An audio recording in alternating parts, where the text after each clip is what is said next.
தமிழ் உள்ளங்கள் அனைவருக்கும் இனிய வணக்கம். இது உங்கள் தமிழ் ஸ்டோர் சேனல்.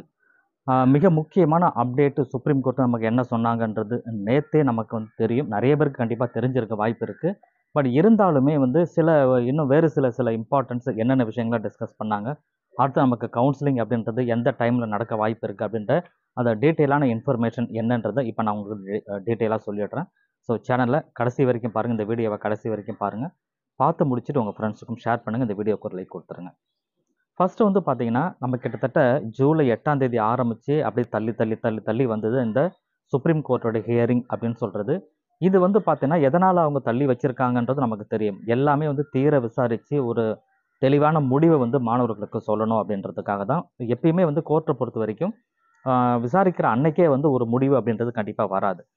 ஆனா இதுல இந்த கேஸை பொறுத்த வரைக்கும் பார்த்தீங்கன்னா, ஏன்னா கவுன்சிலிங் நடத்தி ஆகணும்.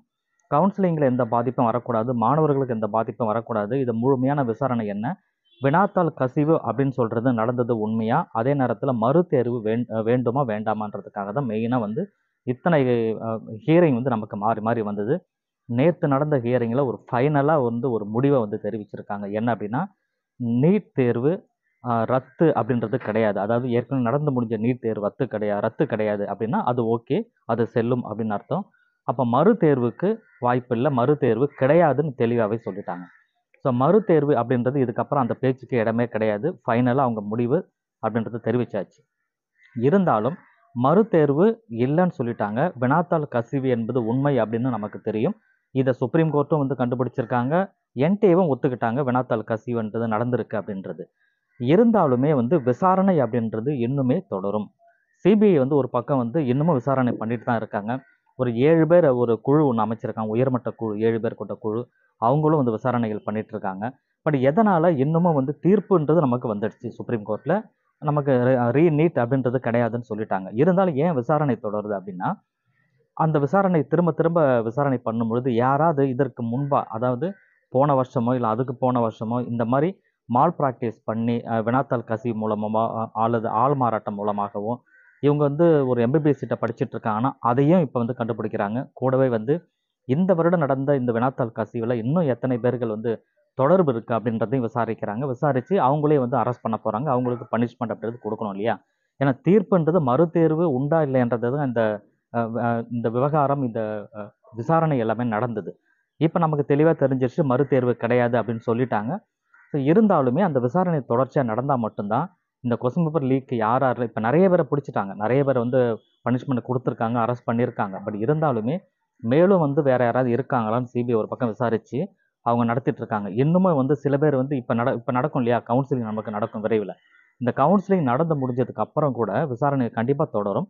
அப்படி இந்த கவுன்சிலிங்கில் யாராவது அட்மிஷன் கிடைச்சி அந்த அட்மிஷன் ஆனவங்களில் தவறு செஞ்சவங்க இருக்கிறாங்க அப்படின்னா கூட அவங்க ஃபஸ்ட் இயர் எம்பிபிஎஸ் படிச்சுட்டு இருக்கும்போது கூட அவங்கள அதுலேருந்து டிஸ்மிஸ் பண்ணி அவங்கள அரெஸ்ட் பண்ணுறதுக்கும் வாய்ப்புகள் இருக்குது. பட் அதனால தான் என்ன பண்ணுறாங்கன்னா திரும்ப அந்த விசாரணைன்றது கண்டினியூ பண்ணிட்டு இருக்காங்க. இது முடிஞ்சு 100% எல்லாமே தெளிவாக ஆயிடுச்சு அப்படின்னா மட்டும் அந்த விசாரணை அப்படின்னு முடிவுக்கு வரும். சிபிஐ அறிக்கை விசாரணையை முடிஞ்சிச்சு, எல்லாரையும் நாங்கள் விசாரிச்சுட்டு அவங்க சொன்னால் மட்டும்தான் இந்த விசாரணை அப்படின்றது முடியும். அது வரைக்கும் தொடரும். அதனால் இது தொடர்றதுக்கு எத்தனை மாதங்கள் ஆகும் நமக்கு சொல்ல முடியாது இல்லையா? அது வரைக்கும் கவுன்சிலிங் நிறுத்த முடியாது. இதற்கு ஒரு முடிவு வரணும் அப்படின்றதுக்காக தான் என்ன சுப்ரீம் கோர்ட்டில் மறுதேர்வு கிடையாது, நீங்கள் கவுன்சிலிங்குரிய ப்ராசஸை ஸ்டார்ட் பண்ணலாம் அப்படின்றது தெளிவாக சொல்லிட்டாங்க. சரி, இப்போ இந்த விவரங்கள்லாம் நான் சொல்லியிருக்கேன் இல்லையா? இப்போ நேற்று நடந்தது சின்ன சின்ன ஹைலைட் என்னன்றதை பார்த்துட்டு இந்த வீடியோட எண்டுக்கு நம்ம வரலாம். நீட் தேர்வு ரத்து கிடையாது அப்படின்னு சொல்லிட்டாங்க, மறுதேர்வு கிடையாது. பீகார், ஹரியானாவில் மட்டும்தான் 155 பேர் இதனால் பயனடைஞ்சிருக்காங்க அப்படின்னு சொல்கிறாங்க. அப்போ 155 பேர் பயனடைஞ்சிருக்காங்க. இதற்காக ஒட்டுமொத்த 24 லட்சம் 25 லட்சம் மாணவர்களுக்கு தேர்வு என்பது அவசியமில்லை, சாத்தியமில்லை என்றாங்க. ஏன் தேர்வை ரத்து செய்யுது, மறுதேர்வு வேண்டாம் அப்படின்னு சொன்னாங்கன்னா அதற்குண்ட முகாந்திரம் இல்லைன்னு சொல்கிறாங்க. அதாவது என்னென்னா அதற்கு வைக்க வேண்டிய அவசியம் இல்லை. இன்னும் கொஸ்டின் பேப்பர் பெரிய அளவில் லீக் கிடையாது. இந்த லீக்னால நிறைய பேர் மதிப்பெண் லீக்னால தான் அவங்க மதிப்பெண்லாம் எடுக்கலை. நிறைய படித்து எழுதின மாணவர்கள் நிறைய பேர் இருக்காங்க அப்படின்றதெல்லாம் அவங்க தெளிவுபடுத்திருக்காங்க. அதனால் மறுதேர்வு வேண்டாம் அப்படின்றதையும் சொல்கிறாங்க. ஸோ தேர்வுக்கு 4ஆம் தேதி தேர்வுக்கு முன்பாக வினாத்தாள் கசிவு அப்படின்னு நடந்தது உண்மை அப்படின்றது என்டிஏ தரப்பில் சொன்னாங்க. அதை சுப்ரீம் கோர்ட்டும் ஒத்துட்ருக்காங்க. அதே போல் கருணை மதிப்பெண் அப்படின்றது கண்டிப்பாக கிடையாது. அது கருணை மதிப்பெண்ணோ அல்லது போனஸ் மார்க்கோ நீங்கள் எப்படி வேணால் எடுத்துக்கலாம், அது கிடையாது அப்படின்னு சொல்லிட்டாங்க. அதுவும் குறிப்பாக ஃபிசிக்ஸில் ஒரு 19th கொஸ்டின் பார்த்தீங்கன்னா 19வது கேள்விக்கு ஒரு சர்ச்சைக்குரிய வினா அப்படின்றது இருந்தது. அது என்னன்னா 4 ஆப்ஷன் நமக்கு கொடுத்துருப்பாங்க, எல்லாருக்குமே தெரியும். அதில் 2 ஆப்ஷனுமே சரியானது அப்படின்ற ஒரு தோற்றம் இருந்தது. என்டிஏ வந்து ஆன்சர் கீ ரிலீஸ் பண்ணும்போது 1, 2 ஃபர்ஸ்ட் ஸ்டேட்மெண்ட், செகண்ட் ஸ்டேட்மெண்ட் ரெண்டுத்துக்குமே வந்து ஆன்சர் கரெக்டு. எதை எழுதியிருந்தாலும் மார்க் கொடுத்தாங்க. அது தவறான கொஸ்டின் அப்படின்றதால அந்த 19th கொஸ்டின் அட்டன் பண்ணவங்களுக்கே வந்து மதிப்பெண் அப்படின்றத கொடுத்துருக்காங்க. ஸோ இந்த சூழ்நிலையில் ஐஐடி டெல்லியிலேருந்து என்ன ஒரு முடிவு பண்ணியிருக்காங்க, அதை செக் பண்ணி எதுதான் கரெக்டான ஆன்சர் பார்த்தீங்கன்னா ஸ்டேட்மெண்ட் 1ன்றது தான் கரெக்டான ஆன்சர் அப்படின்றத கொண்டு வந்திருக்காங்க. அப்போ அந்த ஸ்டேட்மெண்ட் 1 எழுதுனவங்க மட்டும்தான் வந்து மதிப்பெண் கொடுக்கணும். வேறு யாராவது எழுதி அவங்களுக்கு எக்ஸ்ட்ரா மதிப்பெண் கொடுத்துருந்தாங்கன்னா அதை கம்மி பண்ணணும் அப்படின்றதும் சொல்லிட்டாங்க. அப்போ சில பேருக்கு மதிப்பெண் வந்து எழுதிருந்தவங்களுக்கு அதிகமாகும், அது 4 மார்க் அதிகமாகும், அல்லது வந்து அவங்க வேறு அந்த ஸ்டேட்மெண்ட்டை எழுதி போனஸ் மார்க் வாங்கினவங்களுக்கு மதிப்பெண் குறையும். அப்படி குறைஞ்சதுன்னு சொன்னால் அப்போ கிட்டத்தட்ட லட்சக்கணக்கான மாணவர்கள் வந்து இதை அட்டன் பண்ணியிருப்பாங்க இல்லையா? அந்த லட்சக்கணக்கான மாணவர்களுக்கு சில மாணவர்களுக்கு அந்த லட்சக்கணக்கான மாணவர்களுக்கு சில பேருக்கு ஏறும், சில பேருக்கு மதிப்பெண் இறங்கும். அப்போ குறைஞ்சதுன்னு சொன்னால் அப்போ இங்கே வந்து வேரி ஆகும். நமக்கு வந்து பார்த்தீங்கன்னா மதிப்பெண், ஒட்டுமொத்த மதிப்பெண் நீட்டோட ஸ்கோர்ன்றது வேரி ஆகும்.